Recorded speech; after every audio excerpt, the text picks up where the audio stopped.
Welcome to the On the Edge podcast with your host, Scott Groves. All right, ladies and gentlemen, let's get going. This is Scott Groves with the On the Edge podcast. I'm here with a friend of mine, Josh, and Josh is in his car, but he'll be in a place here pretty soon. Don't worry, he's driving a Tesla, so it drives itself. He's totally safe.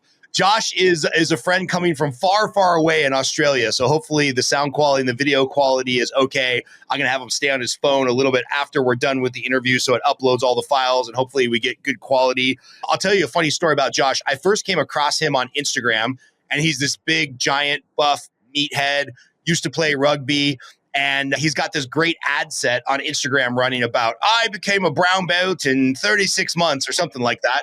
Now he's a black belt. And he started this online coaching curriculum, which I must have passed over that Instagram ad 30 times before he finally started showing up. And I'm like, you know what? There might be something here. Let me look into it. And then I've fallen in love with his digital coaching program for jiu-jitsu practitioners, something that I fell in love with about 4 years ago, and just really impressed by him and the business he's building and the accomplishments he's had in the jiu-jitsu world in a short time. So welcome to the podcast, Josh. Thanks for having me. But just as a first point of reference, Teslas are the gayest thing you could drive whatsoever. Yes. But it's also the best car you've ever had, right? Oh, yuck. I would never step foot in a Tesla. I'd rather fucking die. What are you driving right now?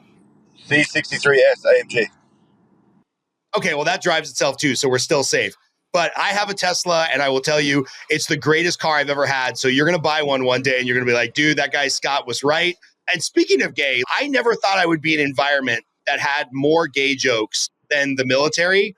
And then I joined jiu-jitsu, where we basically voluntarily hug each other and lay on each other and stick our genitals in men's face. And I was like, oh, I am mistaken. There is a lot more jokes here than there was in the military. So tell us how you got into jiu-jitsu, which I kind of laugh. I'm in an MMA community here in Las Vegas. A lot of the people that go to our gym, they compete in the MMA world. But jiu-jitsu is basically play fighting. So how do you go from rugby, which I assume has a lot of bar fights, into play fighting, which is a fight with rules? I'm not saying that there's not a self-defense mechanism before people start jumping on me, but how did you get into this crazy world?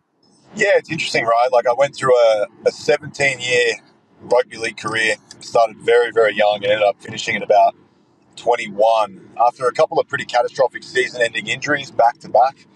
It was August 13th, the year prior, and then August 14th, a year and a day later. So 366 days apart for not career-ending injuries. They ended up being career-ending injuries, but they were season-ending injuries, which required 12 weeks of no walking and surgery and all that jazz. I've got some hardware to prove it now, which is fantastic. So I pretty much made the assessment and I was like, look, am I willing to go through this for the next decade to make the top grade? Because that is likely how long it could take. Not saying it would have, but could take.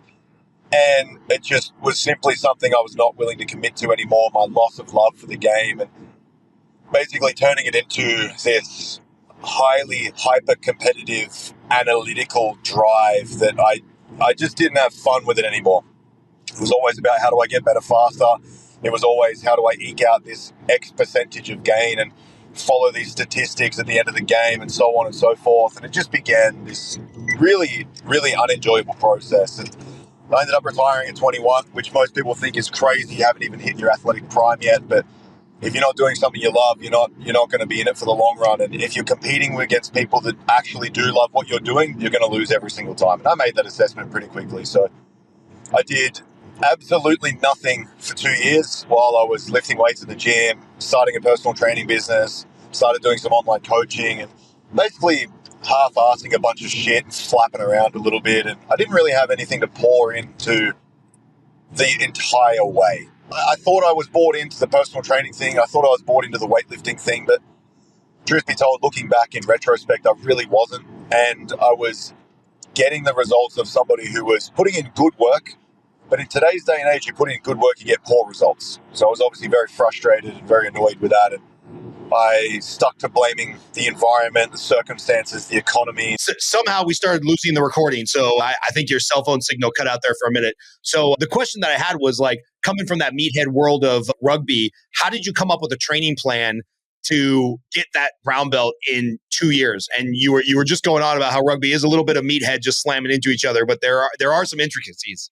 Yeah, it definitely is. And like to the layman, like if I look at golf, for instance, I don't have a particular affinity for watching golf, but I could break down the compartments and say that this is exponentially better to do it this way than it is that way. And so it's really the eyes of which you look through things at. And it's your perspective to be able to break things down. And a really prominent name who's done this to the highest degree, in my opinion, is Dominic Cruz. He's a phenomenal sports analyst, and he looks at different hit positions in hockey or horse riding or any sport that you can think of, like well far apart from MMA, and then figured out ways to cross-apply that information into MMA, because where one thing is useful at the highest level, it will also be useful in another sport at the highest level. And it's interesting to think that I have more in common than a Muay Thai fighter at the highest level than I do with somebody who's a white belt in my own sport. It's kind of hard to wrap your head around for most people, but to the degree of which you are like approximating mastery, I think mastery is a myth, to be fair, but putting in a fuck ton of time and effort and energy and getting yourself to a place where you're at a really high degree of your sport, I think that the people who have gone through that in any field, no matter what, I'm experiencing this in business right now, I'm experiencing this in communication right now, I'm experiencing this in a ton of different things, they're more closely linked than they are further apart. And so I think that's a really interesting point to reference and to recognize as well. And that's basically the reason I was able to have such a fast rise in the sport, because I was already at this essentially the second highest level you could be at professionally within Australia. I never cracked playing a top game for the top grade. I was in a top grade side, but I never actually played for the top grade. But being in that and seeing the effort that was portrayed by the very best, the skills that were portrayed by the very best, the discipline, the focus, the extra work, everything across the board, the recovery, putting in all the time and effort in the right areas. I'd already been around it for so many years that I just embodied and took on board everything that they were doing, and realized that if you put effort in the areas and you become the best at where the things that talent doesn't exist, work ethic, focus, skill development, like all talent obviously helps in some of those areas, but if you put in effort to become the best and where talent doesn't help you in the intangibles, and you just become the best at where you can put in the most effort, you'll eventually beat the most talented people. And that's what I learned within rugby, because there were so many guys that weren't the fastest, weren't the strongest, but they out-competed everybody. They just did the 1%ers. They put the effort where they needed to put it, and then they got the rewards from it. And so taking that style of learning and that style of system very much greatly benefited what I was doing. And so when I come into jiu-jitsu with a relatively amateur version of that, then you start to see pretty rapid gains in skill acquisition pretty quickly as well, even in terms of competing against people who don't think about it like that, who don't put in 100% effort, who don't put in all the necessary things they need to put in. I love that. I've got a coaching maxim. So I coach salespeople for a living, and a lot of what you're saying is true. There's a saying in coaching that I use a lot. My coaching clients are probably sick of it. And I'd love to get your take on this. It's this idea that it's better to be consistently good than occasionally great, right? We've all seen either competitors or salespeople or that dude at the gym after New Year's who gets in there and tries to get his whole annual workout in one day, right? He hits the treadmill, he hits the weight super, super hard.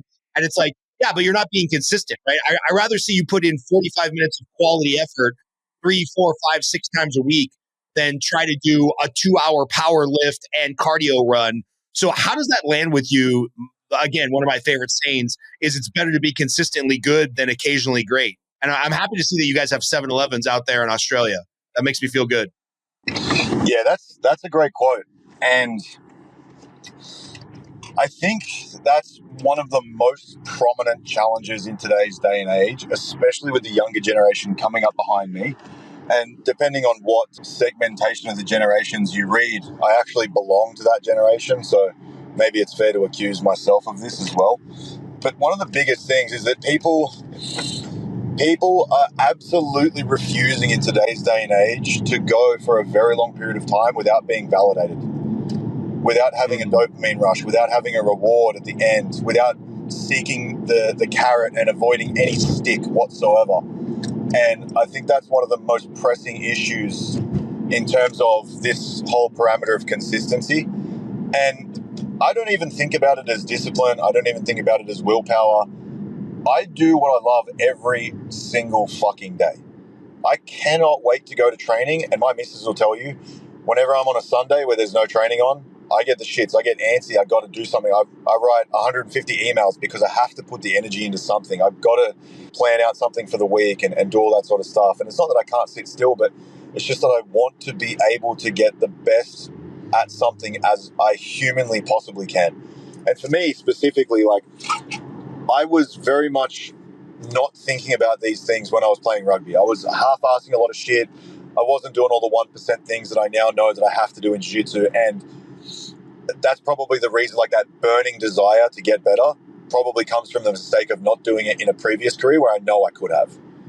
And it's also that lapse where not only do people not get an opportunity to be a professional athlete once, the likelihood that you get the opportunity to be a professional athlete twice is almost statistically impossible.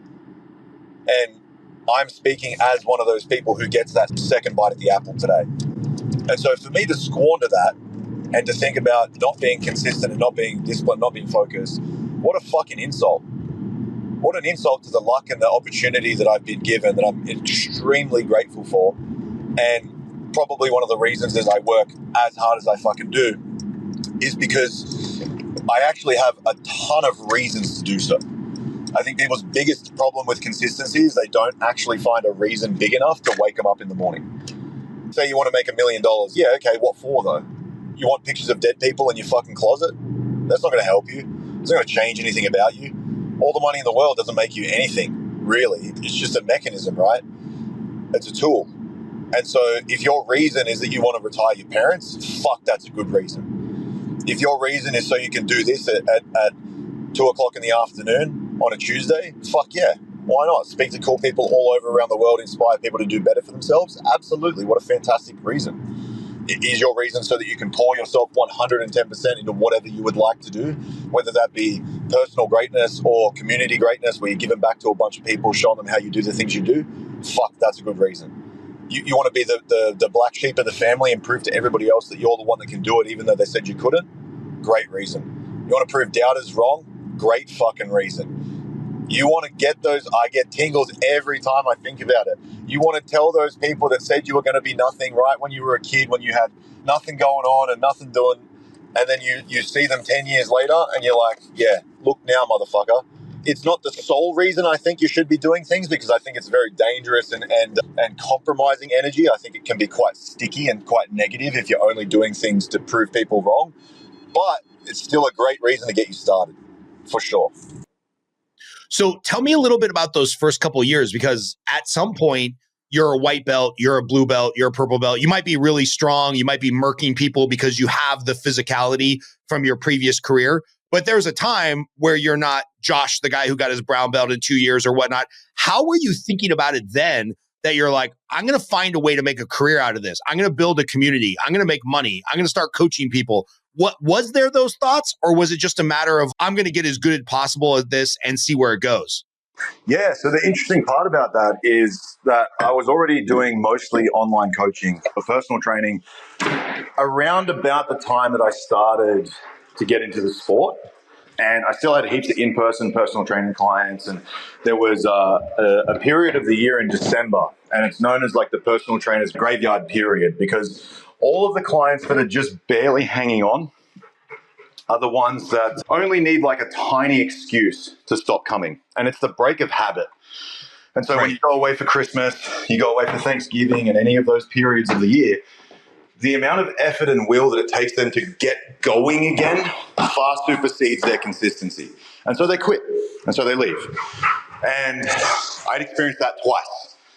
Even with all the best metrics, all the best understandings of why that was happening and how it was happening, I had no ability to stop it. I could have done probably a bit better knowing what I know now in terms of business. But at the same stage, it was probably for a reason that I didn't do it, right? Because it could get me into this. And so when that happened, what ended up happening eventually is that I was like, all right, I've got to fix this.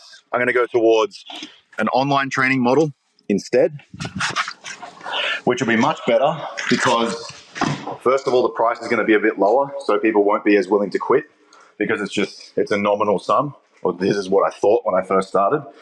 And it was going to be one of those things that I could continue to work with them in a capacity enough so that they could stay interested over that break, and I could actually help them with all the regrets of like eating too much food and putting on too much weight over Christmas and all these common problems and issues. And when I did the online coaching thing, it was great. I was getting a lot out of it and I was enjoying it. And was it by no means the most passionate endeavor for me? Probably not. But at the same time, it allowed me to train enough so I could do morning and evening sessions. And it was about this time that I started at my current gym. The guy that I was doing privates with, the coach that I was doing privates with, he said to me one afternoon, he's, look, if you want to take this sport a little bit more seriously, you're probably going to have to go to this gym. And that's my current gym, which is the best gym in Australia.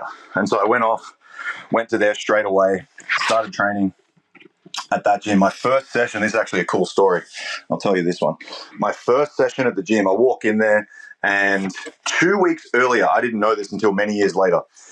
2 weeks earlier, my coach was literally having a conversation with one of his best blue belts. And he said, where are all the freak athletes that just walk into the gym for no reason?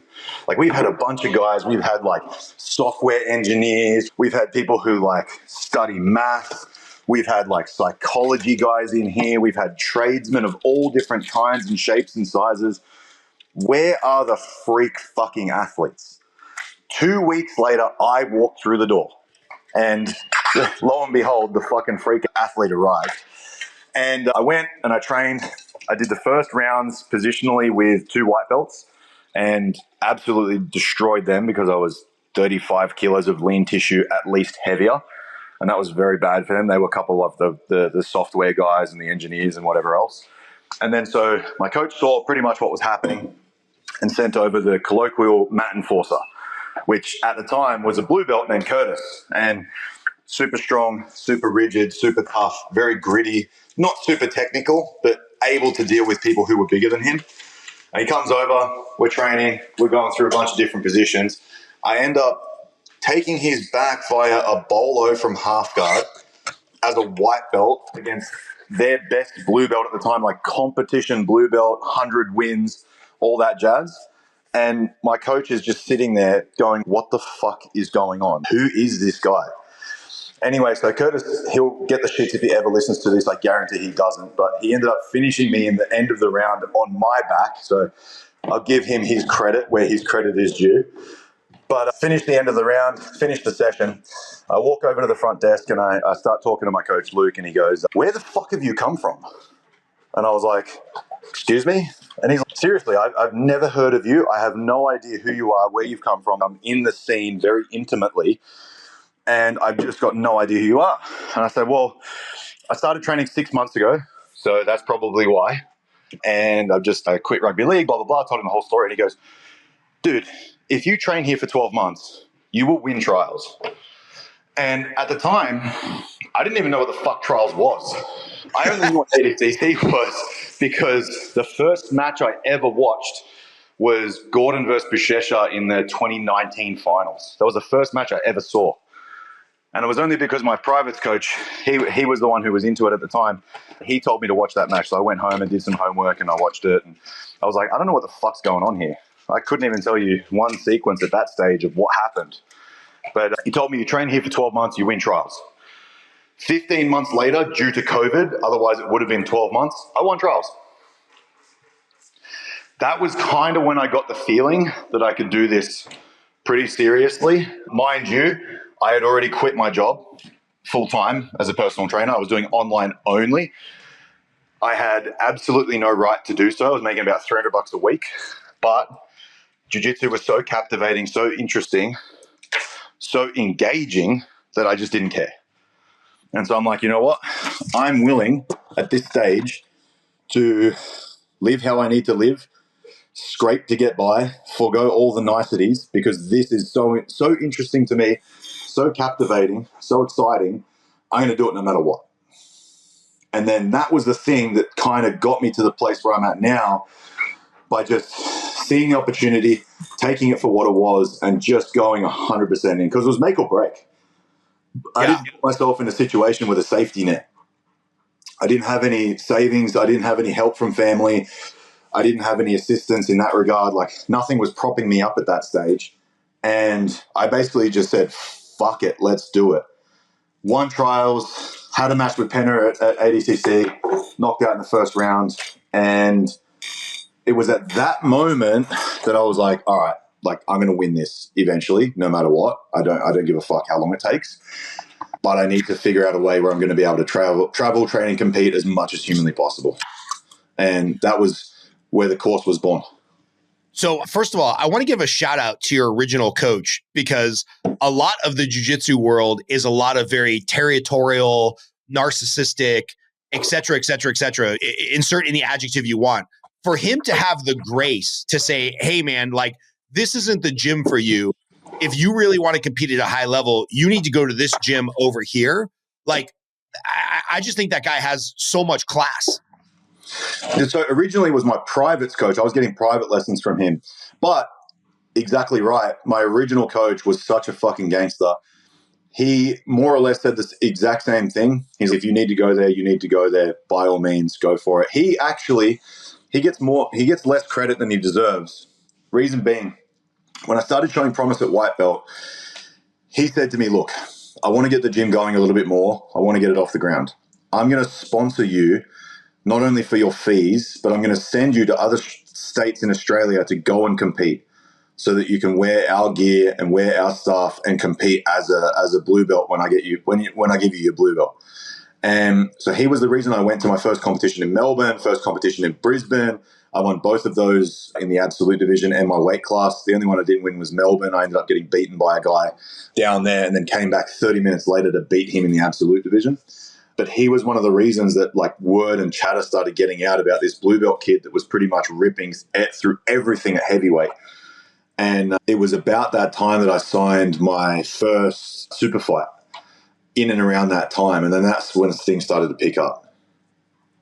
And tell me a little bit about the jiu-jitsu scene in Australia. If you had to rank it against, I know there'll probably be some country pride and some gym pride, but if you had to rank it against, let's say, Brazil, Austin, Vegas, whatever, maybe America overall, like, how did you feel winning trials in Australia and then getting to the big show at ADCC? Did you feel comfortable and at home? And every match that you went in, I mean, I know you said you were one and done in your first one, but have had some success since then. How do you feel about the training partners and the level of jiu-jitsu in Australia as it's growing popularity? We're definitely behind in terms of having a room full of pros to train with, and we're very scattered all over the place. So obviously Lucas Cannard lives in Sydney with myself. Levi Jones lives in Melbourne most of the time. Lachlan Giles is down there. You've got a couple of key prominent, Adele's in Perth over in Western Australia. And so you've got a couple of key prominent figures within the sport now coming from Australia. Isaac Michelle lives in Austin, obviously, but he's back and forth all of the time, and he's Australian. When he's here, he's in Sydney with us. And so there are a couple of us at the highest level in the professional scene at the moment. Jeremy Skinner is another one of those guys who's competed at ADCC twice now, won trials once, done really well for himself. And it's just it's a matter of not really having the depth in terms of professionals that are training each and every single day. Like, I imagine at New Wave in Austin, there's 30 guys on the mats. They all do jiu-jitsu full-time, morning and evening. Yeah. At Artos, there's 100 guys on the mats, morning, evening. Everyone's a professional. Like, most people are professionals, or at least they're high-level competitors. To say that, though, and the caveat, and the thing that I always come back to, Alexander Volkanovski was pound for pound number one in the world in the UFC, training out of Wollongong in a gym that is so sparsely located from anything. Like, those guys barely have internet, let alone fucking high-level training partners and absolute weapons. Don't get me wrong. Granted, he was flying people in, of course, but at the same time, with limited resources, he was still the best fighter on the planet for many, many weeks and months in a row. And you've got the same things from like Leon Edwards winning the belt from the UK. You've got Michael Bisping winning the belt from the UK. You've got McGregor with the same team in Ireland all the way up.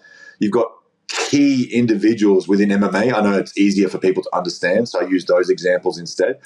But there are key prominent figures that exist that have trained with the very same team all the way through the beginning. And people come and they go. And people break up with their girlfriend and they leave. And there's all these different things of people, like inconsistency within training partners, so on and so forth. What it all boils down to, whether you live in Austin or whether you live in Sydney, whether you live in Sao Paulo, whether you live in fucking Iceland, it really doesn't matter. It comes down to you accepting that you have whatever you have available to you, and that's what you have to maximize properly. There are guys who train in the best gyms in the world who you've never heard of. They will not win tournaments. Why? Because even if they're in the best gym in the world, even with the best coaching in the world, they still don't fucking believe that they can do it. And so there is no substitute for hard work. There's no substitute for good training. But in my opinion, even if you do have both of those things and you don't have the belief to back it up, or even if you lack the same degree of those things, but you have bucket loads of belief in yourself, you'll be more successful than the opposite. Yeah, I know when you did the super fight against Gordon Ryan, which unfortunately you did not win, but not a lot of people win against Gordon Ryan. I know that you were so gracious and you guys ended up being so cool with each other. You went and did some training with New Wave. What is the difference between being at that gym that has a lot of inconsistent training partners and being at a gym where everybody there is a pro? They're getting in 3 sessions a day. They're taking care of their nutrition. They're lifting weights. Like, what do you see as the difference between your typical hobbyist gym and a gym where there's a lot of pros? Because I'll tell you, when I started at 10th Planet here, there was one night I was like a blue belt. Again, I have kids the age of most of the guys in there that are trying to be competitors. And I'm looking around and I'm like, oh, that's the youngest guy in the UFC. That guy was an ADCC trials winner. That guy was an ADCC. And I'm just looking for an easy round. And I'm like, fuck, I am the easy round. And so even being the worst of the best that Vegas has to offer, I still feel like it's increasing my game. What did you see the difference of between training with the guys that you're bringing up behind you versus being in a room full of pros? Well, it's the difference, right, of going into a room where you've described it exactly. Like, you're the guy that's not the most prominent figure within the room. You're not the biggest, the strongest, the fastest. And so you kind of have to sit within that as well. And mentally, that's something I deal with very, very easily because I was not that in rugby either. There's a guy who plays for the Philadelphia Eagles right now. His name's Jordan Mailata. He's left tackle, something like that. He's 6'8", 153 kilos, or he's like 320, 30 pounds. That guy was my training partner when I was playing rugby as a 20-year-old. And it was my job to break him mentally. Like, that was the lay of the land. Like, that guy was coming for my spot, and we were doing beach wrestling sessions where I had to try and make him quit. And I succeeded on a number of occasions. And so for not being like the biggest guy in the room, easy. Not being the best guy in the room, also easy, because from a rugby league perspective, you're very, very rarely the best guy in the room, especially because there's so many guys that are older than you. They've got 10 years of experience in playing at the top level, all those sorts of things. And so for me, mentally, it's not really a big thing. Physicality-wise, it's definitely a jump up. Like, it's probably unfair for me to assess the training rooms together because I'm only there within the last couple of weeks of ADCC camp, so it's a very refined version of what the training would be like on an ordinary day. Yeah, but it's definitely the increase in intensity for sure. In terms of like physicality as well, there's a large degree of increasing physicality. Like, the majority of the time, if I'm rolling a guy who's a blue belt with 3 kids, like, he'll give me a good first couple of minutes, but then when he gets tired, he's fucked. Even against Oliver Taza, who is half of my body weight, when he gets tired, he goes up a gear. Right. It's a different ball game, and you're not getting things without working very hard to obtain them. And so when you get something, you feel like you've earned it, but you're just not getting things very frequently. Right. Which is great. I want to switch gears a little bit and talk about the business side of it, because what you've grown on the business side is maybe more impressive than the jiu-jitsu side, right? There's a bunch of 25-year-old world beaters in the jiu-jitsu world that can't figure out how to pay their car insurance. much less grow an online community, grow an Instagram following, grow a marketing department, grow an educational platform. I've seen a lot of them start. I haven't seen a lot of them stick around. And this isn't just in jiu-jitsu. I know countless loan officers who have been like, oh, I'm really good at doing loans. I should start a coaching program.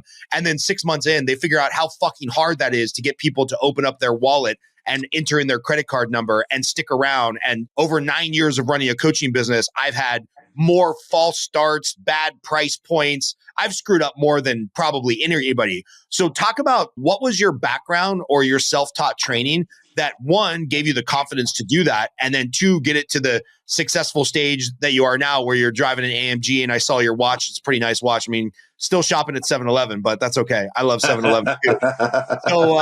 So tell us a little bit about the evolution of building the business.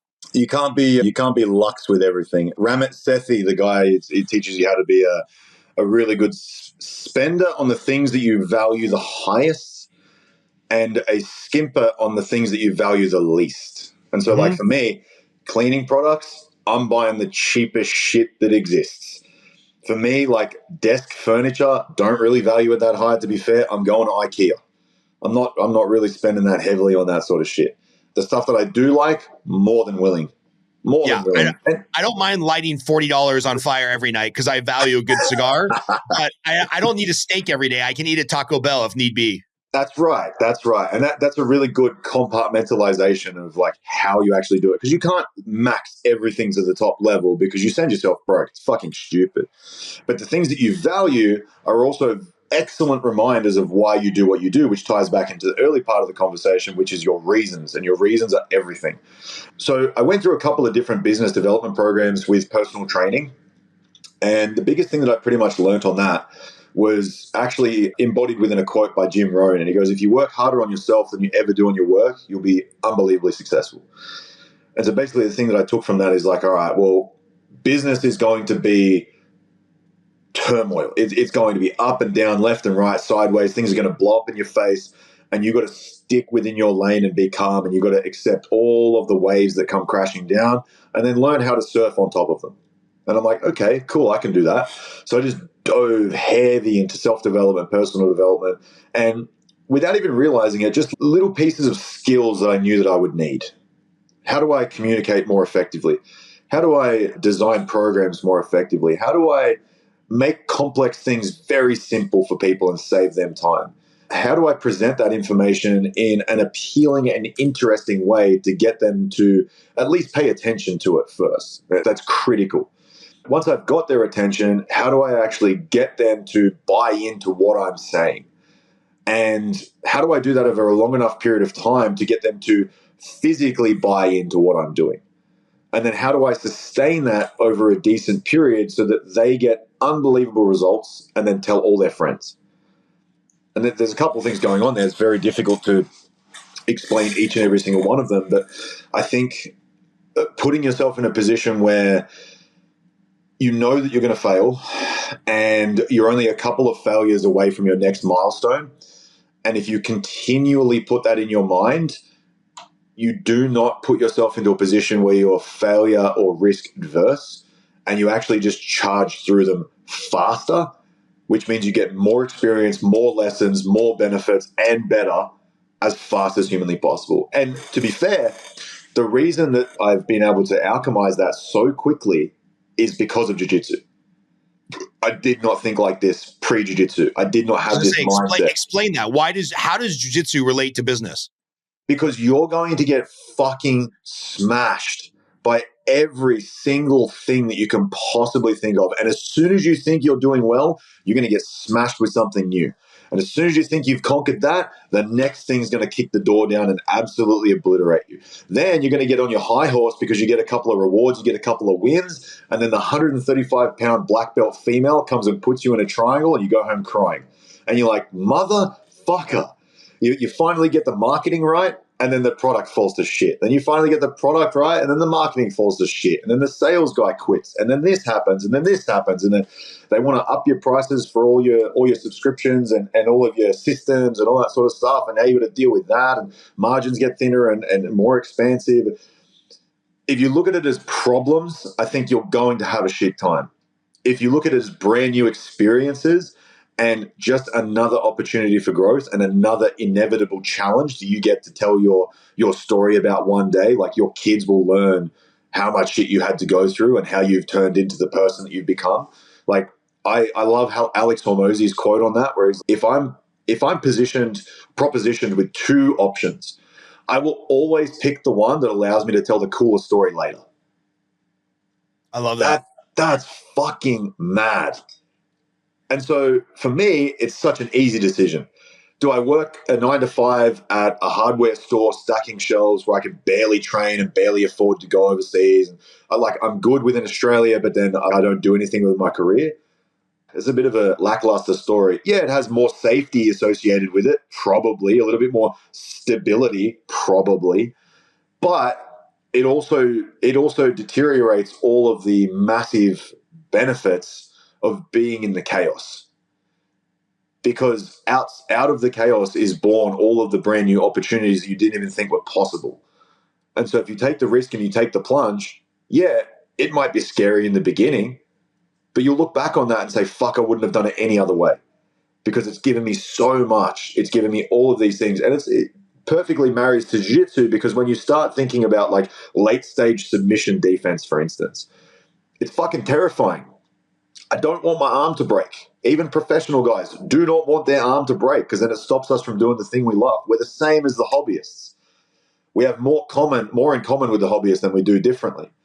I don't want my shit breaking. So I've got to figure out a way that I can execute the skill development in a low stakes environment first. Then I scale that up to a high stakes environment eventually. And it's the exact same thing with business. You don't try and bite off more than you can chew all at once. You go low stakes environment. You go in a very easy area to build the skills. It's still going to be difficult, still going to be challenging, but you don't go for everything all at once, because that's how you burn yourself out. You get overwhelmed and everything basically shits itself. Then you think about it in jiu-jitsu terms, you're like, oh yeah, cool. I shouldn't probably be learning takedowns all the time and then trying to match that with passing and then trying to figure out pinning and doing everything all at once and spinning so many plates at once. Maybe I should just get really, really, really, really good at one thing and then expand upon that eventually. And it's the same thing as a Hormozy thing. It's one product, one channel, one audience, one avatar. Just like really dive deep on that and really nail that from a business perspective. And you'd be utterly surprised at what you can get done. And people are like, oh yeah, but my niche isn't big enough. I've capped out my niche. And you're like, bro, what industry are you in? And they're like, oh, I'm in the supplement industry. I'm like, that's a $46 billion annual industry. You have not fucking capped out your niche. Shut your mouth. It's so funny, the stress of dealing with business, right? You get a call from somebody or something, some piece of paperwork's missing or whatever. I get the pleasure of working out every morning with a guy named Tom Lawler, black belt, collegiate, super stud wrestler, fought in the UFC for 10 years. When my day starts with that guy trying to snap my wrist or my neck, everything else feels a little bit lower stakes, a little bit less stressful. We'll figure it out. Nobody's going to sleep or getting their arm broken in the mortgage industry. 100%. So give us a couple of the greatest hits of your failures, then we'll get into some of your successes, because I know with any startup, with any business, there's been a few misfires. So give us a few of the Josh misfires in the business world on this jiu-jitsu side. If you want to, as a fun exercise, if you're listening to this and you're interested, I've posted fuckloads of content in the last couple of months, but if you have the time and you're bothered, scroll down to the bottom and go and look at my first posts. They are fucking awful. They are dog shit. And I was always like, you know what? I'm putting out good information and this is good. Well, guess what? I fucking wasn't packaging it correctly, was I? The information's good. It's some of the things that I keep talking about now, but it was just a still photo with purple and one word, and there's not captivating at all, no interest whatsoever. And then you look at my first videos that I was doing, no subtitles, no microphone, no quality, incoherent rambling, no editing, no cuts, no nothing. And I watch it and I go, but that is the beauty of it. That's the most beautiful part. Taking yourself from that position to where you are now, and I always reference this when we bring this up. Google for me a fun exercise for the audience. Google for me Post Malone's first music video. Oh my God, it's hilarious. I've seen it so many times on Instagram. It's the biggest piece of shit you've ever seen. And that guy is one of the most famous music stars in the whole entire world. And he did not let the potential fear or anxiety or critique or judgment of that video being alive stop him from going through it and all the way to everything else and achieving more than 99.9% of individuals ever do. And so that's kind of like the core theme in the messages. You just got to get over it. It's going to suck. You will be shit at it, and there's nothing you can do about it. And the faster you go through that phase, the quicker you go into the next iteration of that, the shorter that window of suckage is going to be. I think that's the key theme and the key ideology. It's like people, I'm sure you've heard this all before. I want to lose weight before I start personal training because then I'll be ready for it. That's the idea of personal training, dumbass. They're like, oh, like I want to get fit before I start jiu-jitsu because then I'll be fit. No, you fucking won't. You'll just be starting later and you'll have less skill development than you otherwise could have had. You're a goose. Do it. Oh, I just want to save up some money before I start that business. You're never fucking starting because there's never going to be enough money because you're always going to rationalize that you would need 5K extra for a website you don't fucking need. Right. There's always going to be something. There's always an excuse to not get started on anything. Exactly. And that's why that saying is so fucking perfect. The best time to start something was 10 years ago. The second best time is fucking right now. And that's all you can really do. And like the mistakes and the blunders and everything, like from a logistics perspective, I sold my first batch of t-shirts. They actually did pretty well. I ended up selling like 50 of them or something. But just in terms of the amount of time that I took to package them myself and deliver them myself, like instead of paying for postage, I drove around Sydney dropping these fucking things off. It was unbelievable. I didn't charge for postage, so I like couldn't sell them through postage and all that sort of stuff. And I've done all of it. I've done all of it. Everything you could possibly think of. I got my ad account deleted for my first business that was actually making good money. I ended up making a business called Pet Pal. It was like a play off the PayPal name because I'm like, oh yeah, people know what PayPal is. That'll be smart. And I ended up selling dog blankets for the back of your car that cover the leather so that you don't scratch up your leather seats. And first month, I did 15 grand in sales. And I was like, holy fucking shit, I'm going to be a trillionaire, actually. Not knowing anything about margins, not knowing anything about marketing costs, not knowing anything about that. All I saw revenue and I went daylight. And I was so stupid at the time. I clicked an email that came through to my business page saying my account was going to be shut down for violations on Facebook. I clicked the email and they fucking stole my account, shut it down, and that account is like completely banned forever. It's like unrecoverable. And so because I didn't build any systems, I didn't build any media, I didn't build any Instagram or Facebook or nothing. It was just straight ads right to Facebook. All of my media channels died in one fell swoop. Oh. And it crushed me. I was so devastated. It took me like 6 months to get over. 6 months to get over. Man. Whereas now I would just go, all right, I'll build another Facebook page and I'll have another ad store up in 24 hours. But because of that lesson, I've got that now. And you mentioned those buckets of business, right? Circling back to the marketing's going great, but then the product goes to shit. Then you're building the product and you got great videos, but the community is lacking. And then Stripe increases their processing fees. When I found you on Instagram and then I saw that you were hosting your community through School, SKOOL, the product that Hermosi backs, I was like, oh, okay, maybe one day I want to migrate my coaching for loan officers and business owners over to there. I'll check out this guy's School platform. I'll pay for 1 month, $44 or whatever it was. I'll do a little research and then I'll cancel because I'm sure this is shit. Because I'm sure he's like most jiu-jitsu stoners who puts up one video a month and tries to juice you for $44. And then I got into the community and it's like nonstop match analysis and lessons and daily uploads. And the community that you've built is really supportive and they're sharing wins and they're sharing ideas. And I was going to get together with one of them for a beer when they're out here at ADCC, but then we couldn't make it work out because I was at CGI till 1 o'clock in the morning.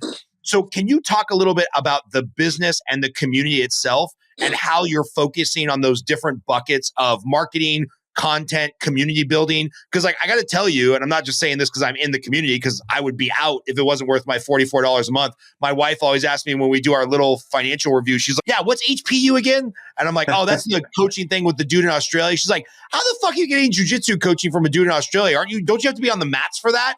So talk a little bit about the actual business of building that community. How long has it been around? How many members do you have? And then how do you sustain that model of constant engagement and uploading and content? So the thing was, initially, I wanted to think about absolutely nothing except how to get better at jiu-jitsu. I wanted to monetize that.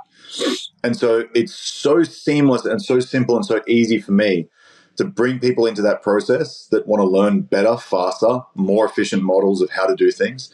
And for me to constantly be answering questions, thinking about the sport, and really having that as the base camp for everything that goes on in there. And I also think, what would I want 4.5 years ago when I started? I would want to see those matches broken down because I don't know what's going on. I want to see like the incremental details of what's actually happening from a guy that's competing with the guys that he's reviewing, to give me the ability to have that brand new perspective so I can learn so much faster.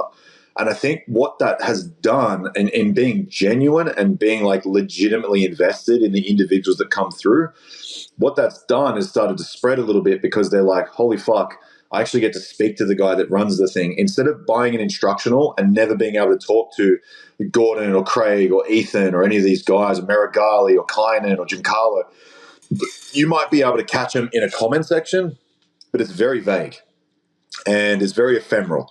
And I know how I look at people commenting in every single one of my videos asking for free shit, even though I give away a ton of fucking information.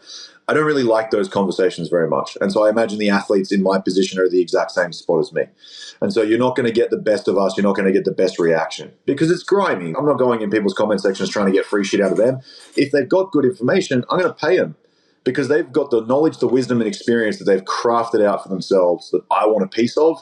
They deserve that money. Maybe they do, maybe they don't. But most likely they do. And so I wanted to create an idea of that in terms of what I was building with an online community in the fitness space, which, mind you, I was doing like the one post a week sort of thing in like a WhatsApp like group chat. And it just never got any traction because the guys weren't paying attention for any more than 2 minutes a week. And of course, that's not top of mind reference, especially when you're competing with things like Instagram, Facebook, YouTube, for some unfortunate people, Pornhub. Hey there, Scott Groves with a quick interruption to the podcast. Sorry about that, but I just want to take a quick minute to announce our sponsors here for the podcast, and that sponsor is me, Scott Groves. It's actually the revenue that we generate through doing mortgages here at Neo Home Loans and the money that we generate from the coaching program that I run, Consolidated Coaching for Loan Officers, coaching by loan officers for loan officers that helps support this podcast. I really started this in 2021 as a passion project during COVID, and we're excited to bring you a new episode every week, but this only happens if I'm making money in my real full-time job. So please, if you or somebody you know is looking to buy, sell, or refinance a house, our team is licensed in almost every state in the country. And if you know a loan officer who's looking for sales coaching, personal development coaching, lead generation coaching, please, please, please get in touch with us. Scott at the Scott Groves team. We'd love to hear from you. We'd love for you to support our other endeavors, which is mortgage financing and loan officer coaching, which allows this podcast to exist. Now back to your regularly scheduled programming. You're competing with those things. You're competing with that for the attention. And so what I've recognized is that I have to actually create a jiu-jitsu social media. There's got to be interactivity where people are commenting and sharing ideas, and showing wins is a fucking huge one. I'm sure that's like paramount in your business. Being able to dive in there and actually get social proof from the individuals that are applying the systems before you. My whole dream and ideology of the thing is that, like you were saying, you guys can go get beers together, you can train together. Someone jumps in and they're training in Vegas and they don't know about 10th Planet. I want to be the yellow pages from 40 years ago, 30 years ago that goes, hey, bro, I got a couple students that already train in 10th Planet. You want to go train there? You want to go learn from them? They're using the same system that you're learning. Perfect. I've had experiences where I'm flying around the world to Singapore because I got ADCC trials for the second time. And Hardy, who's one of the longest serving members in the new iteration of the group, send him a text message and say, hey, I'm in Singapore. I know you live here. Let's go get food. Bro comes to fucking pick me up, refuses to take any of my money for anything, for no reason. Takes me out to the Singapore markets, one of the most famous markets, but the famous one for Singaporeans, not for tourists. So it was busy, but it was local busy. And the food was unfucking believable. And he was like, all right, we've got to get this from number 5. We've got to get this from number 1. We've got to get this from number 4. He like full on decked us out with everything. And it was amazing. It was fucking fantastic. And so for me, it's like building a community of individuals that really want to get better altogether, that maybe don't have access to that in their home gyms, where people are kind of like more self-defense-y, or they kind of do it for cardio and they do it as stress release, and they don't really care about getting better. They just care about a good workout with some dudes and whatever else. But I want those people that are the fucking savages that want to really get better, that potentially want to take the sport full-time. They want to take it to a professional level. They're like my main bread and butter are those people that really want to dive deep and get fucking good quick. And so that they give themselves the opportunity to become things like a professional athlete, or give themselves the opportunity to become things like an authority within their gym, or the guy that is sitting in the middle of the mats with their hand up for a roll and people are going, fuck that. I don't want anything to do with that guy. Leave me away from him. Because there's a feeling associated with that. It's this hierarchical confidence feeling. It's not arrogance, but it's this self-fulfilling ideology that I've put in the work and the effort to get good at something, really good at something. And I've got tangible skill sets that I can now take into every area of my life and start to dominate in those areas as well. And that's pretty much what I want to facilitate for everybody that comes through.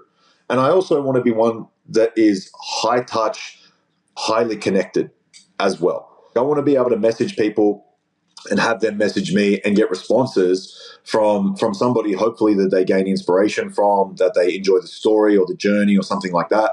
Like, imagine being able to, who's your favorite business coach or leader at the moment, like social media wise? Oh, man. I mean, I'd love to have a conversation with a lot of people. Gary Vee obviously comes to mind. Unfortunately, the number one guy in my space, a guy named Chet Holmes, passed away a couple of years ago. He wrote the book, The Ultimate Sales Machine, which is the best sales book ever written. Nobody's ever heard of him.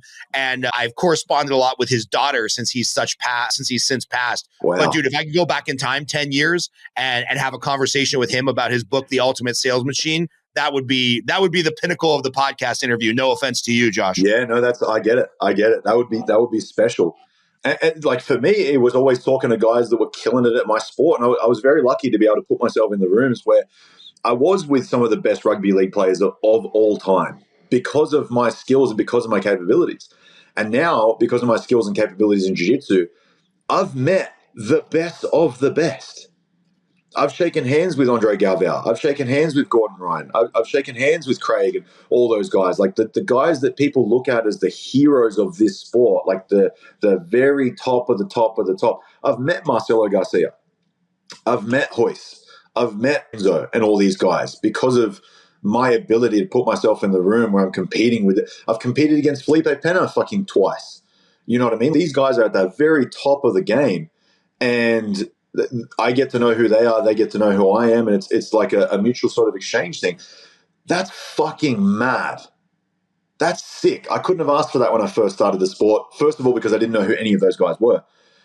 But as soon as I became aware of them, I was like, fuck, I'm going to meet those guys one day, for sure. For sure, going to meet those guys one day. And being able to lead the way and facilitate an experience like that for some of these guys. Like I got one of the guys in the community, Maury. He came over from the way he works in the mines in Western Australia. It's about a 5-hour flight difference from where I am. And he had to visit his sister, who happens to live in Penrith, which is where I am. And he came in, trained for a session, and we had the fucking best time. Somebody I've been seeing for months on Zoom and profiles like this, and I get to meet the guy in person. And then there's dudes traveling from the UK to come and see me, to see my gym and train in my gym and experience what it's like. I had a young fella, I forgot his name, but he just started jiu-jitsu probably about 6 months ago.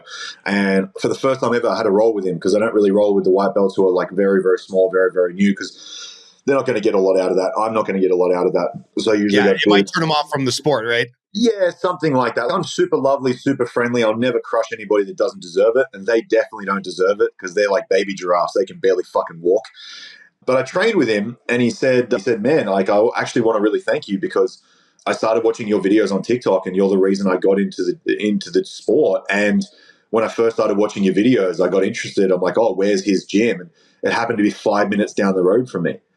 And now I'm in a combat sport, training, getting better, getting more confident, actually putting some skills together, where I was kind of like fucking my way through life, not really doing a whole lot. I was going to work, and I got a girlfriend, and I got a family and all this stuff, but nothing like really passionate or invigorating or something like that. Like I'm massive into this recently, even more so than I have been in recent years. But like waking up every morning and going, let's fucking do something today.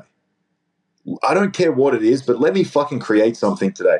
Let me better myself. Let me nudge myself forwards in any capacity, whether it's my mind, whether it's the people around me and bringing them up, whether it's my body and my physique or my training and my skill set or like my business or something like that. And how can I become better, faster, stronger, more intelligent, more efficient, a better individual? How do I work on myself to be able to change any one of those metrics? And like, I want to give that to people. I want to give that as a fucking gift to individuals to show them that they can do it, because you can. And it doesn't matter what means or what mechanism or what like how you pour into whatever it is, but finding something that you can do that with. I think jiu-jitsu is one of the best ways to do it. Obviously, it's the reason I'm fucking here right now. But finding something that you can pour yourself into completely and genuinely and lose all this bullshit of I'm just trying to survive. I'm just trying to fucking pay bills.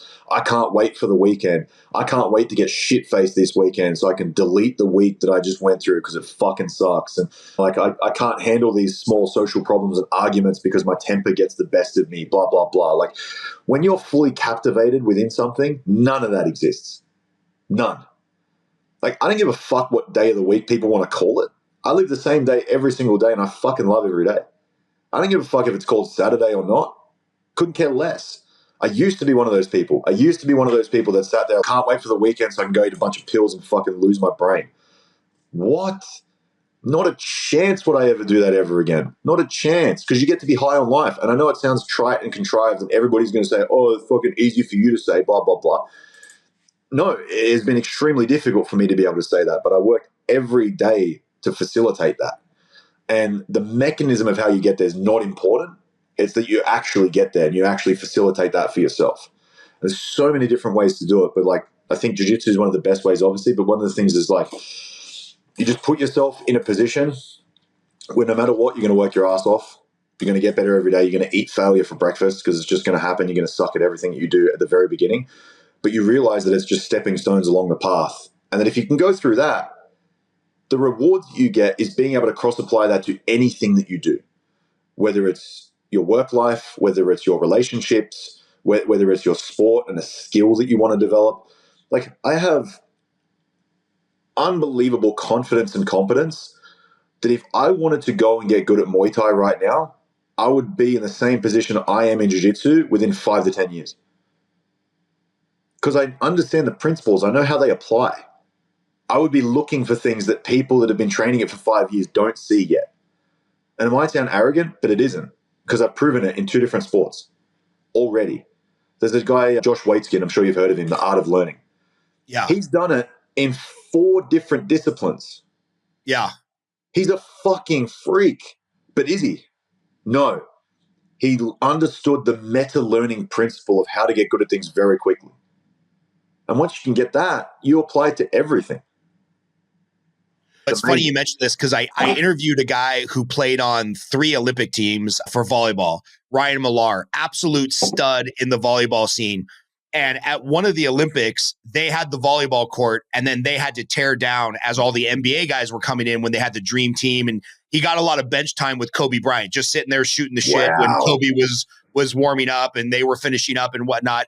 And he said, what's super cool is that I'm sure I would just be some unapproachable 7-foot white guy on the street if I tried to strike up a conversation with Kobe Bryant. But in the context of the Olympics, Kobe Bryant knew that everybody in that facility in the Olympic Training Center was world-class elite at something. And he goes, Kobe was so hungry for knowledge, he would sit down with the volleyball guys and be like, so tell me about your training schedule. What are you doing? When you jump here for an outside shot, how is that different than when you jump for a block? And the guy was so fucking inquisitive to learn about a sport that he had never played and had no interest playing, because here's another 7-foot elite athlete that can get his chest above an 8-foot net.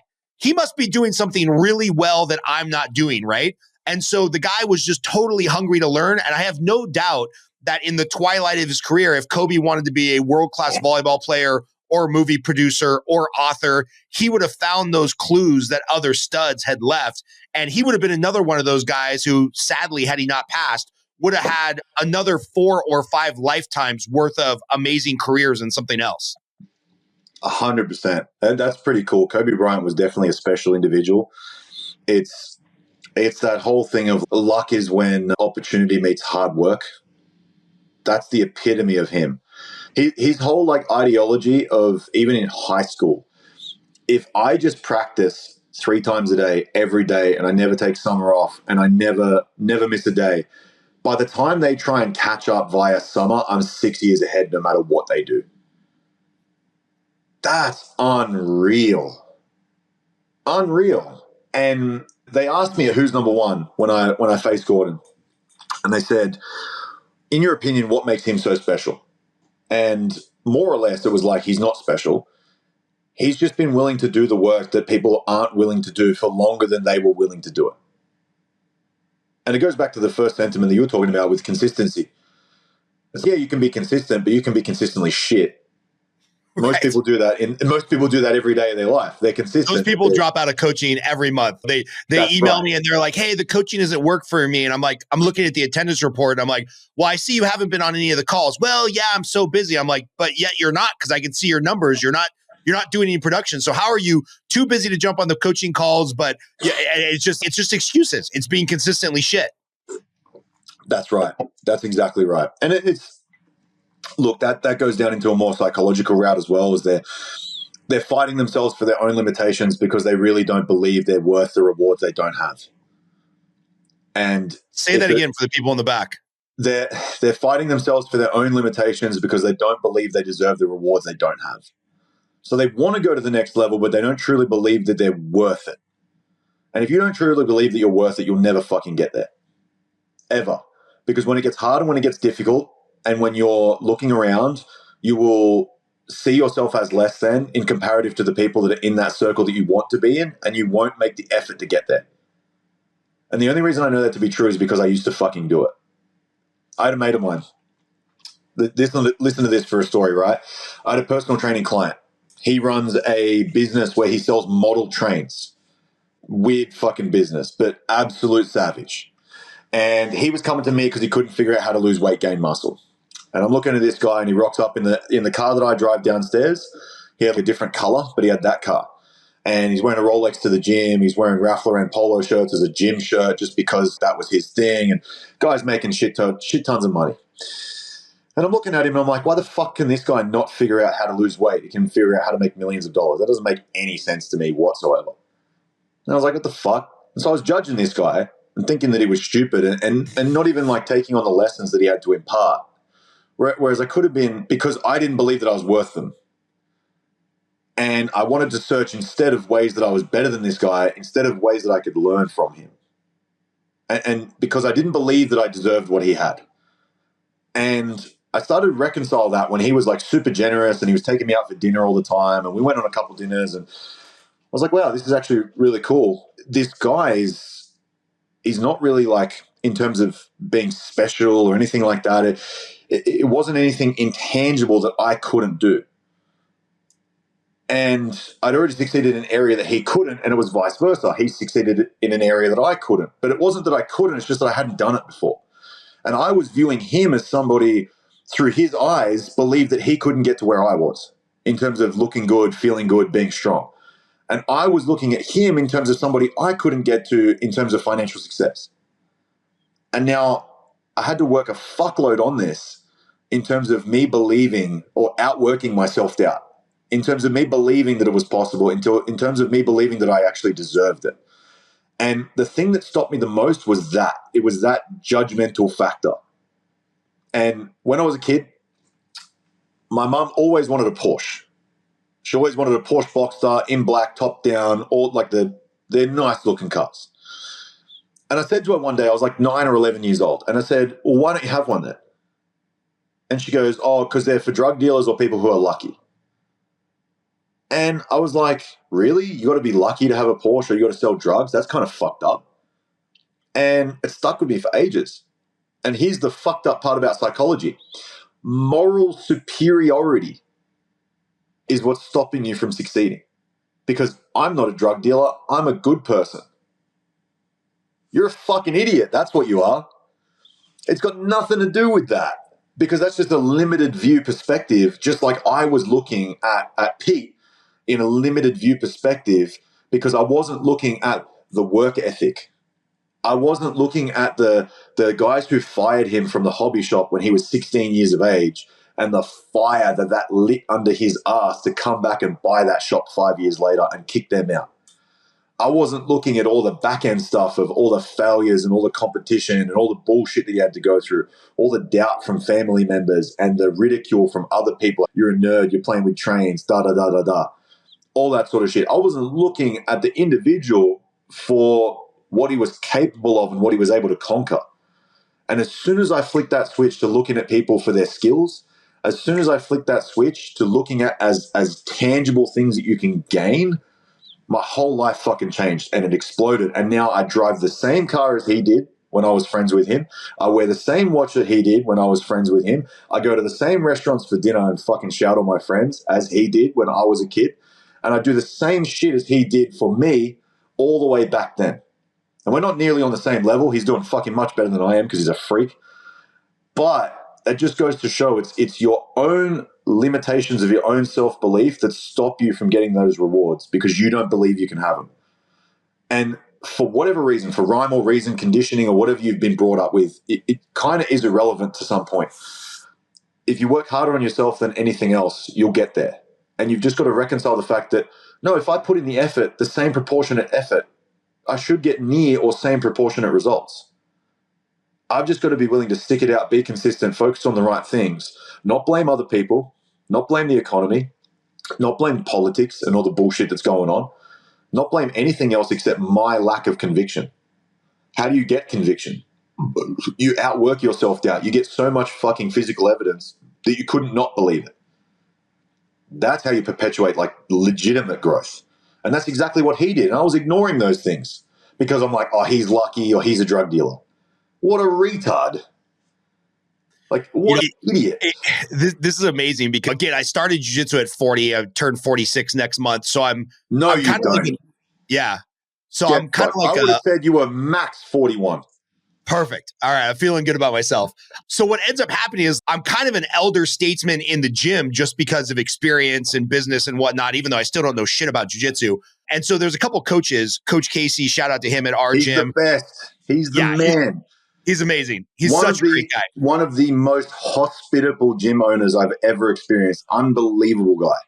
Yeah, just a solid salt of the earth. That's where they came up with that term, was with him. Yeah. And then I've also had some great conversations with Robert Drysdale, half Brazilian, half American, one of the first Americans to get a black belt, et cetera, all the pedigree. I'm gonna amalgamate several conversations I've had with the two of them, and I don't think they would mind me saying this, is that they have this dilemma with a lot of the young competitors, and both of them have told me different versions of the same thing, where it's like, jiu-jitsu is kind of like the new skateboarding was in the 80s, surfing was in the 90s, rock climbing was in the 70s, where it's like some young kids that want to not start their life or work can hide behind jiu-jitsu and tell their girlfriend and tell their mom, yeah, man, I'm going to be a world champion one day. And it's, no, what you're really doing is getting high and working out once a day. And Robert and Casey have told me, it's very funny because they don't talk a lot, but they've told me the same story a million times in different versions where they're like, some kid tells me they want to be a world champion. And it's, no, you don't. You're not in here at 6 a.m. and 11 a.m. and 6 p.m. And maybe you got the diet dialed in, but you don't have the scheduling dialed in or whatever. And so if we're thinking about this bucket of young kids that do jiu-jitsu, because my son's going to be there one day, and the kids that maybe say they're going to be world-class, world competitors, they're going to win ADCC, could you give some advice to those kids that need to understand, hey, man, you need to pick a bucket. You either need to actually be the Gordon Ryan and put in the time and the hours, or let me give you some advice if that's not your path, and it's okay. Just do this as a hobby and be the stud at your local mini mall gym and go start your life somewhere else and build something else you are passionate about, because you've gone through that journey of, I was kind of half-heartedly doing rugby, half-heartedly doing personal training until the thing I really fell in love with, I couldn't commit 13 hours a day and build a community and train twice a day and whatnot. So what would you say to those young kids that are either hiding behind their fear because whatever their sob story is, right? Mom didn't hug me enough. Dad was alcoholic. Who gives a shit what the sob story is? Like, you either got to get past that and realize you're good enough to compete at this level and train at this level and build the thing, or just accept, bro, this ain't your journey. Do it for fun, train once a day, 4 days a week, and go build the rest of your life. What would you say to those two different buckets of kids? Man, I didn't know that I wanted to win ADCC until I lost to Penner in the first round. That's how much I didn't know I wanted to be a world champion until I'd already entered the tournament that would give me the idea that I could be a world champion. I was so busy getting fucking good at the sport and enjoying the process the whole way, I didn't even concern myself with being a world champion. The eyes were on getting good every day and fucking enjoying it to the highest degree possible, let alone what was going to happen 10, 15 years in the future. So to dispel that sort of thing, I get this all the time. We get white belts come into our gym. They're like, I'm going to be a UFC champion. You're like, no, you're not.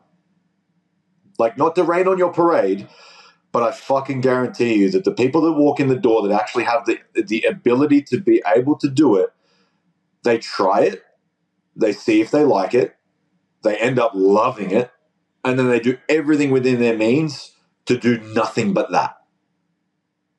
They're not focused on world titles 15 years in the future. They're really not. I honestly was not.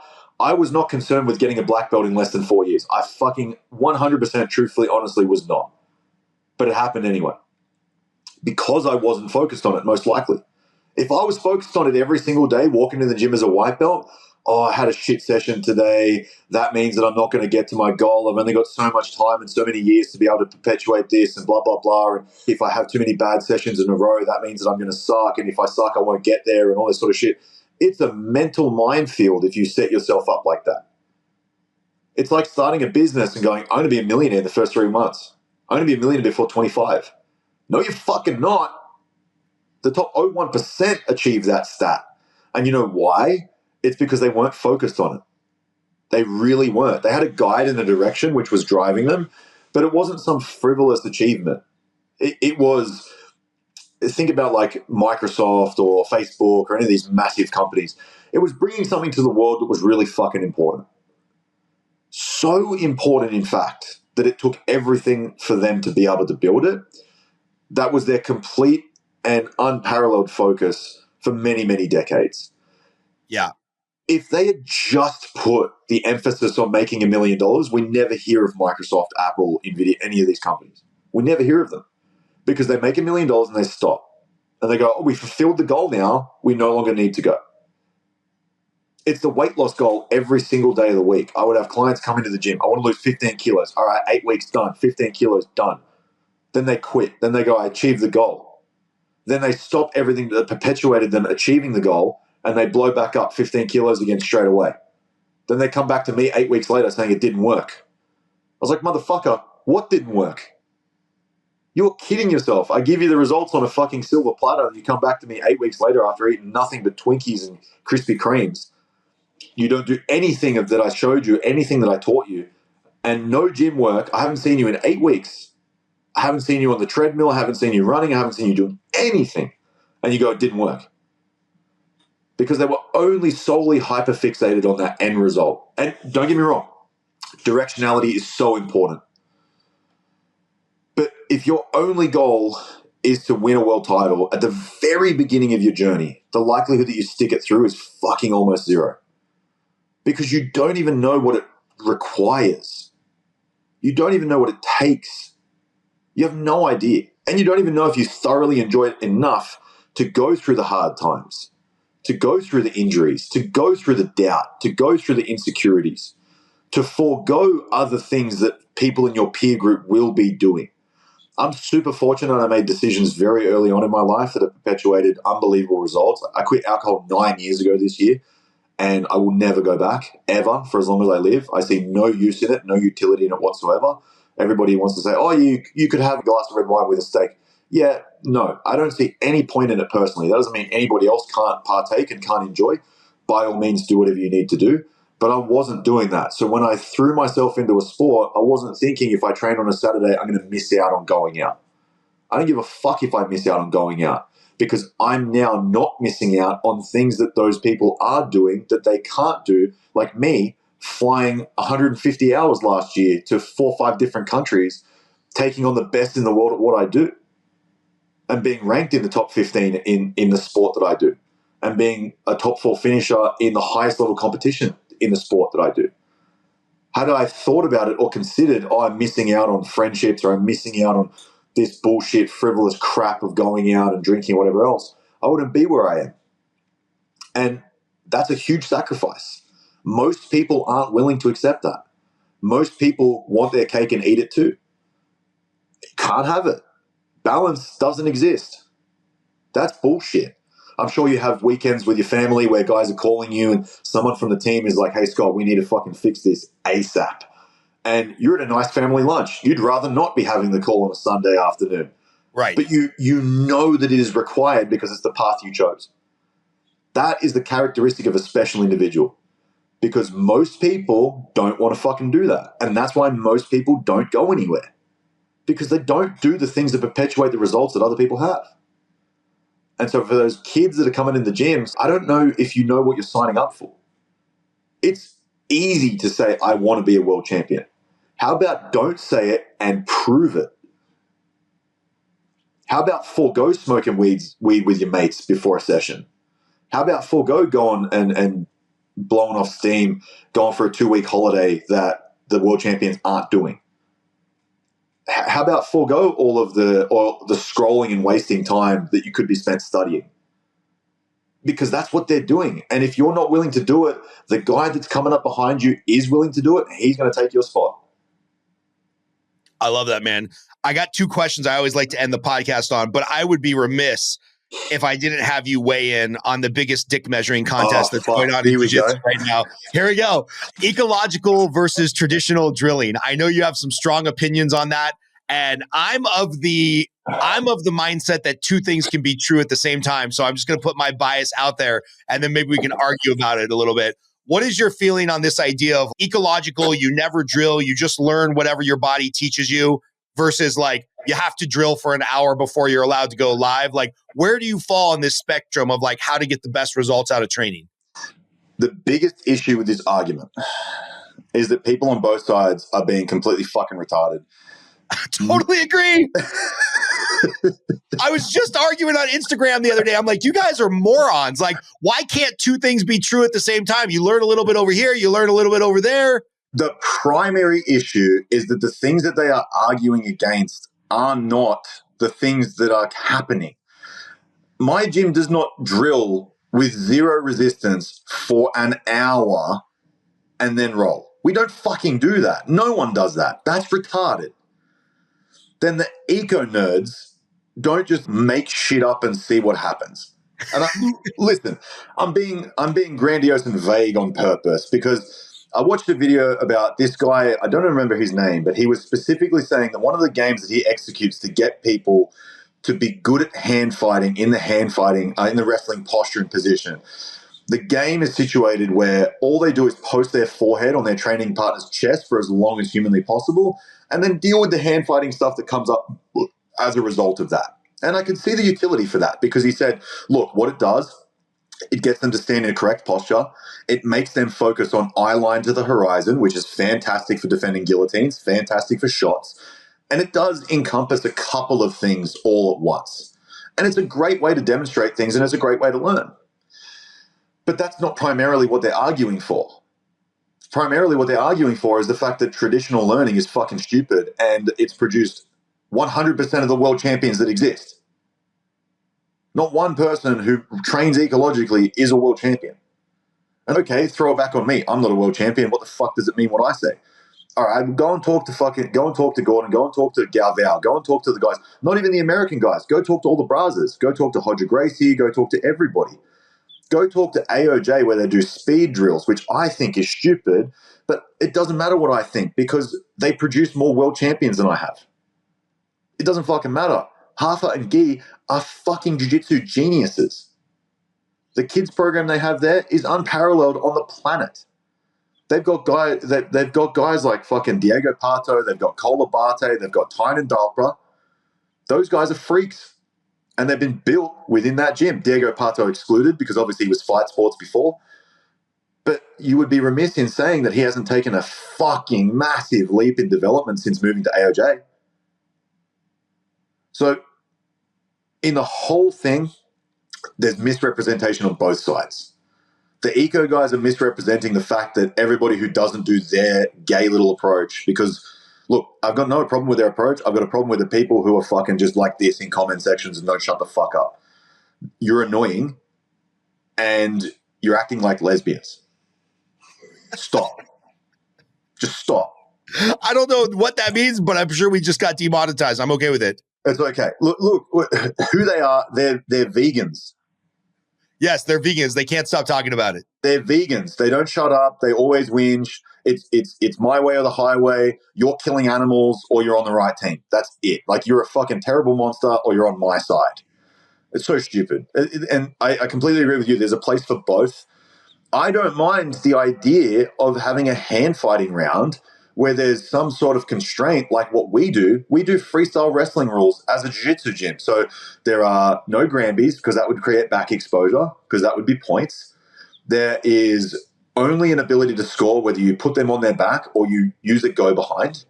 Things that are obviously not ordinary in jiu-jitsu because there's Granby rolls, there's inside inversions, there's Victor's rolls into the legs and all those sorts of things. And so we already do that in a mechanism of huge similarity to what these guys, eco guys, are perpetuating.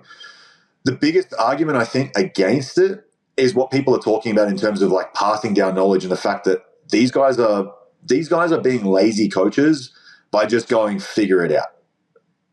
And to a high degree, I think it's also misrepresented in that. I don't think everybody on that side is doing it, but I think the majority of them are seeing it as this brand new toy they can play with where they don't have to actually put in the work to become a good coach because they're just like, oh, I can just get my students to fucking positionally figure things out and then so on and so forth.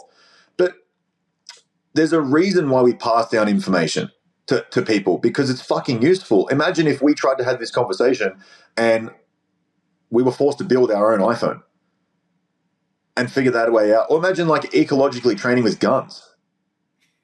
That would be a little dangerous. Just figure it out, bro. All right, well, I don't know that looking down the barrel's fucking stupid. Blow my head off. You know what I mean? I'm going to use that because I have a lot of good arguments for why ecological is a good idea. The thing that I tell people is I can teach people sales scripts all day long, but eventually they have to pick up the phone and make the phone calls and see what works for them, right? 100% So it's like 100% agree. I can make good arguments for ecological, but now I have the best argument for drilling. You can't ecologically because I'm also an NRA certified instructor and all that safety bullshit. Yeah, you don't let somebody on the range until they can recite the 4 gun safety laws. If somebody picks up a gun and does something unsafe, you take it away and the session's over. That's right. My kid, he has a rifle and he wanted to show his Uncle Cole the rifle. And I took the rifle out, I cleared it, I handed it to him. He did not clear it a second time to check for himself that there was no round it. I took the gun back. I put it in the safe. I locked the safe. He didn't get to show his uncle his gun. He cried for half an hour. I'll do it right, Dad. I'm sorry. And I'm like, no, that's a fucking lesson you have to learn. Somebody hands you a gun.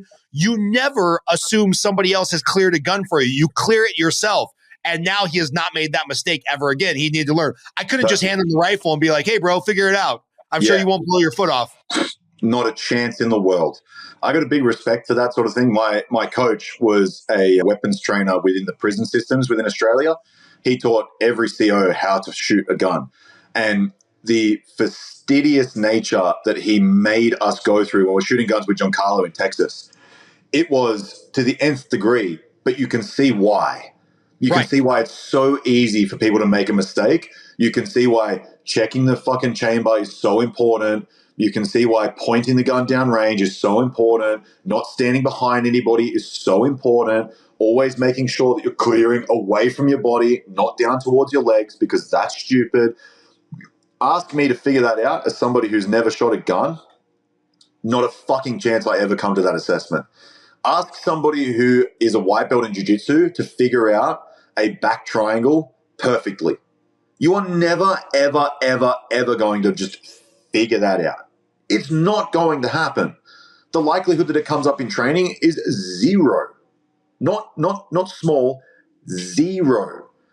I can show guys and I can show them it to them 100 times and they still won't be able to execute it properly.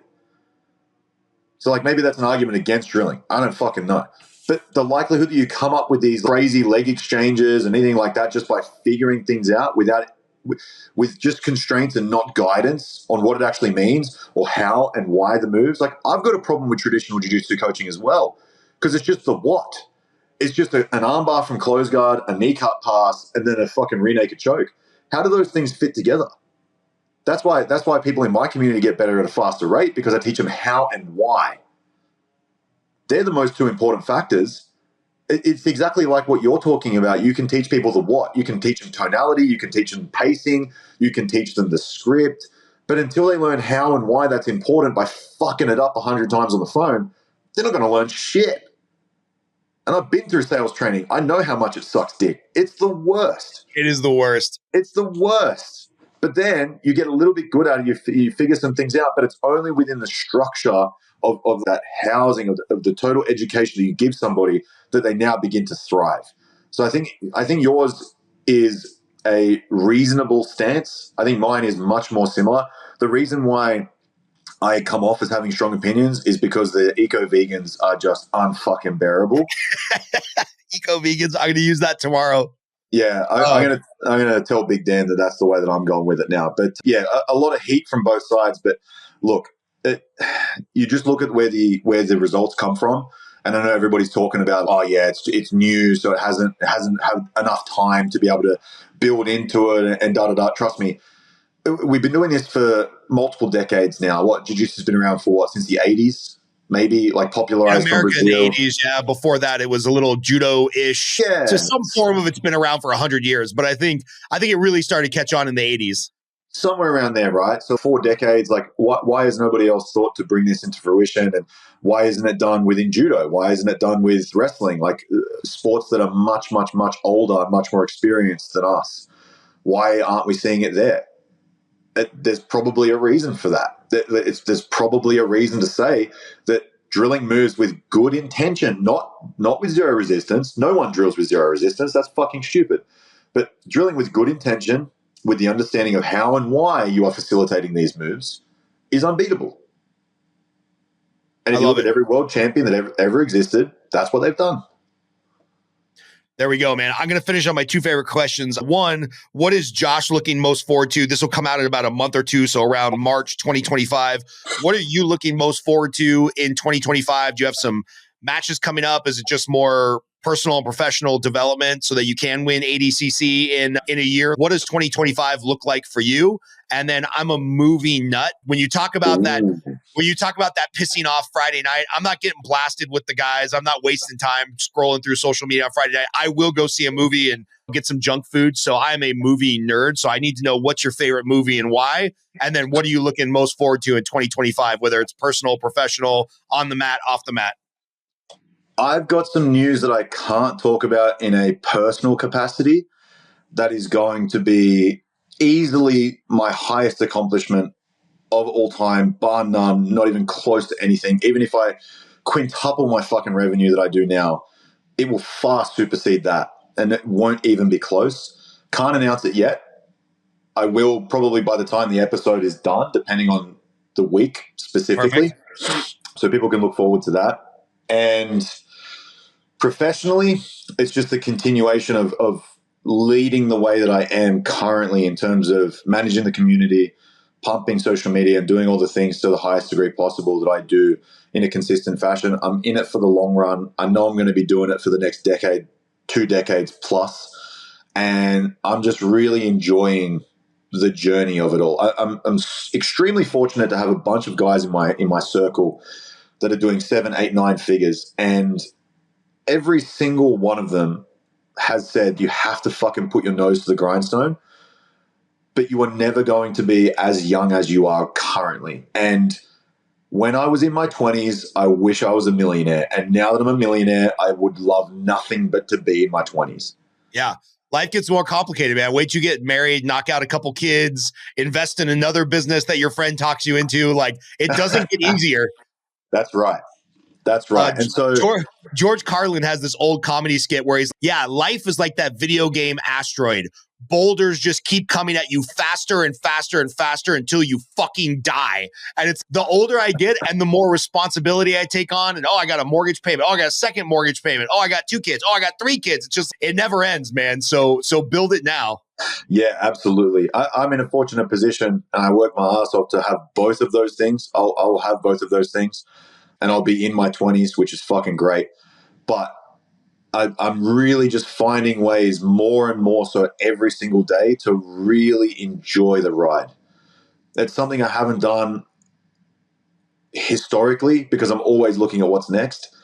But I think looking at what's next while also maintaining an appreciation for what is now and also documenting what is now as well, like enjoying the process and being like, fuck, this is the youngest I'm ever going to be. Why don't I just enjoy it? Why don't I just take it all in? Why don't I can spare 5 minutes to go outside and stand on the grass and look at the sky for a little bit. Like, why not? I've got that ability to do that. I've got the ability to take a step back for 10 minutes. And it's not always about rigorous, disgusting progress at all times in every facet and capability, even though that's what I want to do. It's like peeling that back a little bit and taking some ideas for presence is one of the big personal goals that I have for the year. And that will facilitate everything else. In terms of matches and competing, I'm going to dip my toes in the IBJJF scene this year. I'm going to go do Euros and then probably Worlds after that, after I win Euros. So that's going to be fun. I'm going to go have a crack at that and see what that scene is like. And then, yeah, continuation of building the skill set that I'm currently building every single day, no matter what, bringing up hundreds and thousands of people underneath that, sharing the journey with them, allowing them to benefit for the ride that I'm documenting pretty heavily now, and just enjoying the process as much as humanly possible. I love it, man. Favorite movie and why? Oh, good question. Most common answer, probably Pulp Fiction. Not my favorite movie, definitely in my top 5. My favorite movie is Guy Ritchie's The Gentleman. Amazing flick. Amazing movie. And I don't know why, but it's just one of those ones that if I needed to watch a movie and I just needed to kill 3 hours, I've seen it 50 times, but I know that I would enjoy every step of the movie, even though I know exactly where it's going. I'm a big Matt McConaughey fan, not even in terms of his professional capacity, but also his personal capacity. I read his book. I read his book 3 or 4 times. Then I bought the audio book and I listened to it in his smooth, silky Southern voice. And Colin Farrell is in that movie. He's a gangster. Really, really good flick. Like, amazing storyline, good switch up at the end. It has all the nice, neat components that you would want from a movie. And so, yeah, I'm a massive that scene where he's in the alleyway and the teenagers try to jack him for his money. Oh. And it's just classic cinema. He blasts vinegar in their face from the fish and chip shop. Man. Yeah. My wife's in love with the guy that was Jackson, Sons of Anarchy. She's a big fan. She's like, "Hun, I would never cheat on you. But if I did, it would be with that guy." And I'm like, yeah, that's fair. That's fair. I get it. You know what's crazy? My missus said she started watching Sons of Anarchy for that guy too. Of course. Every woman did. He's a handsome devil. I don't have any problem with that. I got no problem with that. All right, man. Well, I appreciate you being on. Stay on a minute longer after I stop recording just so we can get all the files uploaded. I think we had a little bit of a glitch at the beginning with the cell phone, but it's all going to work out. We've got a duplicate recording the audio, so we'll put in some video footage of you kicking ass. And I know you can't say it, but I can say it. We'll put in a video of you winning the match against Pena at ADCC, even though I think you got the bad call. And we'll leave it at that, just in case we lost a little bit of your video. We still got your audio. And thanks for being on, man. Easy. My pleasure.